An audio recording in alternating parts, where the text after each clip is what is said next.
cold as ice. Dun, dun, dun. Oh God! Oh my God! Hector! Oh, you're alive. I wasn't sure there for a What are you second. singing? Where am I? What did you do? My bum hurt. What have you been up? You're willing to sacrifice. Why are you singing Cold as Ice? Do you think this is funny? Ice, ice, baby. Fuck! Now you got it on my head. You're such an idiot. Are you icy like Gucci Man? Oh yeah, that was a good one too. You're such an ass. You don't care about anybody yourself. Hey, what's going on? I'm back, and we're here for obviously another week.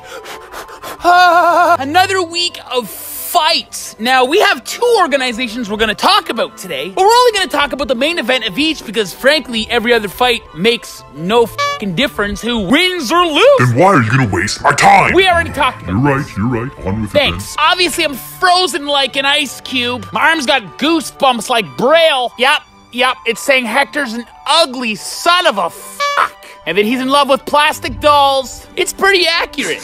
Anyway. Does it really say that on your arm? Oh, suck my iceberg. First fight we're going to talk about is the UFC Fight Night coming up next Saturday at 6:30 a.m. Eastern Time. So make sure to just get your sleep. Well, not me, but like normal people who don't get beaten in the middle of the night and stuff like that. Make sure to get up and watch those fights because the headline is going to be the rematch between Curtis Blaydes and Francis Ngannou. The first time these fighters met, it was Curtis Blaydes who got TK'd the fuck out in this fight. That was when Francis Ngannou was the beast, the one that everybody should be fearful of, the one that was going to be unstoppable, the one that if you put one hand on your chin, you would just out like the lights. We're outside. That was awful. You get what I'm saying? Everybody he touched, obviously including Curtis Blaydes and the Pitbull Andrei Arlovski, and obviously formidable opponent, well, once before, not so much anymore, and Alistair Overeem.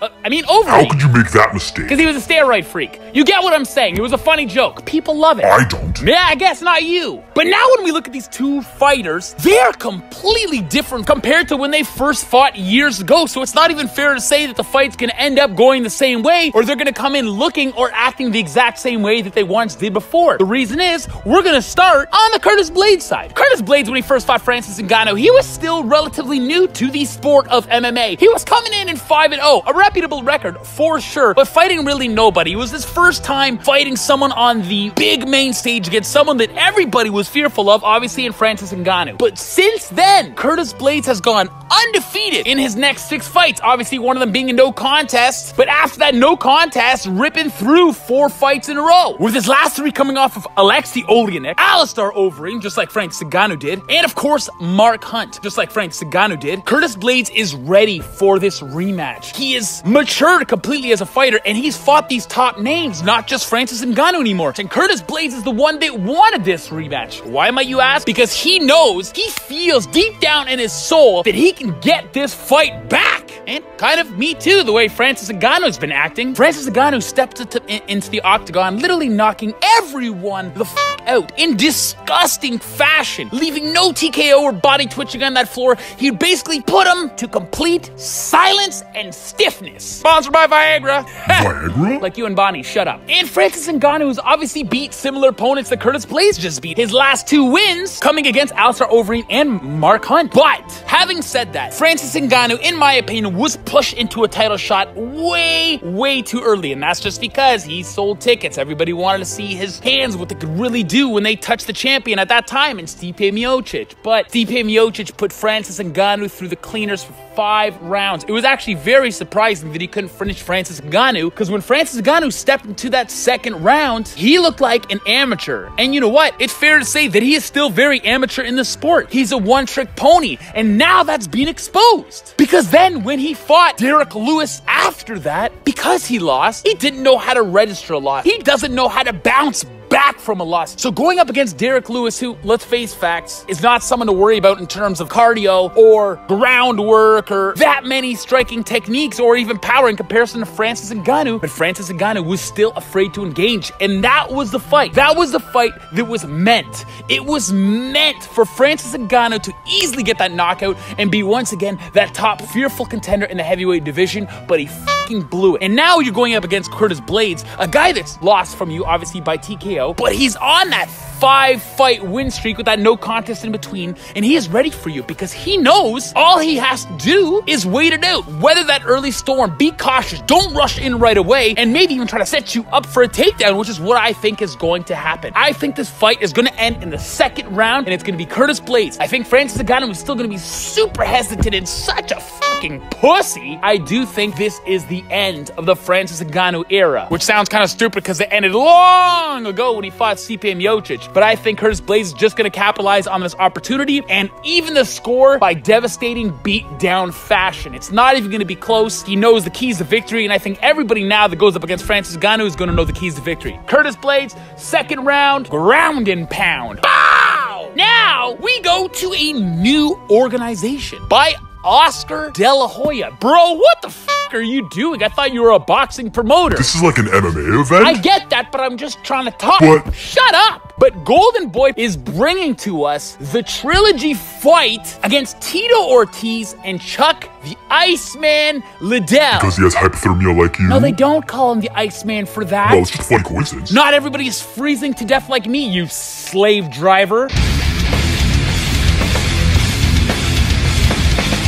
Cavity-infested two-toothed fuck.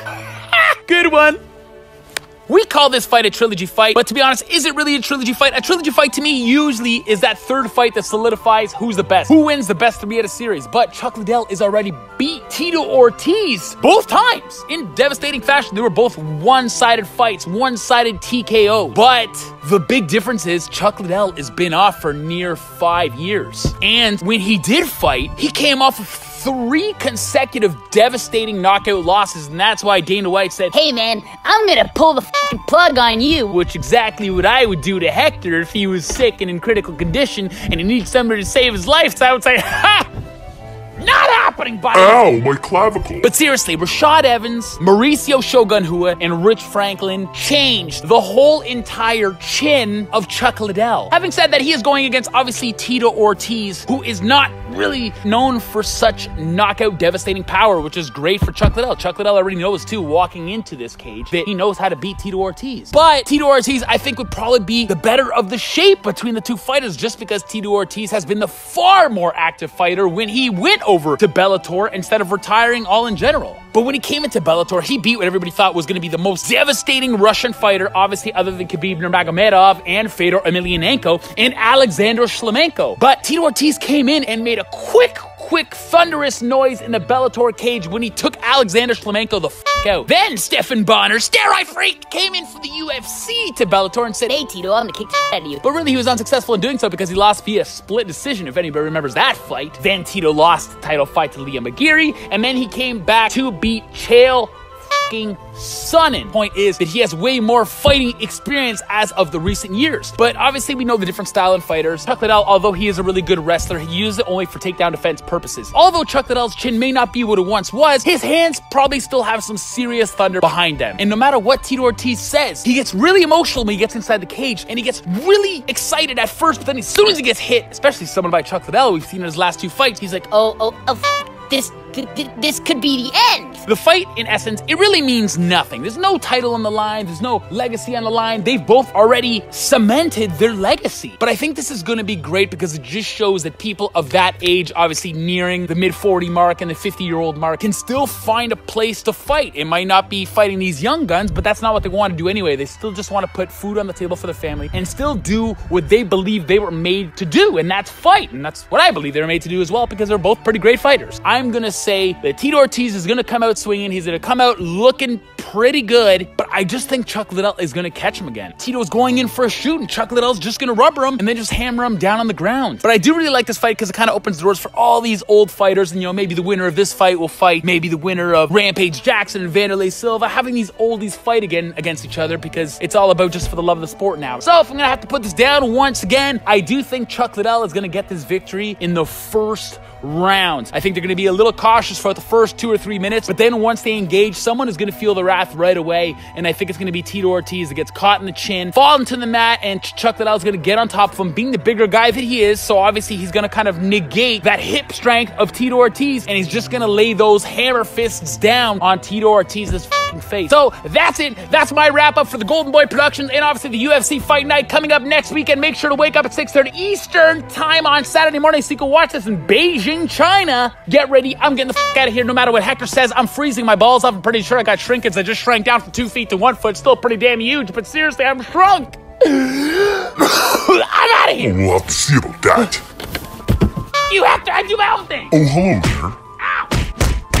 God, you're a lot faster than you look. At DeVry, they called me a mongoose.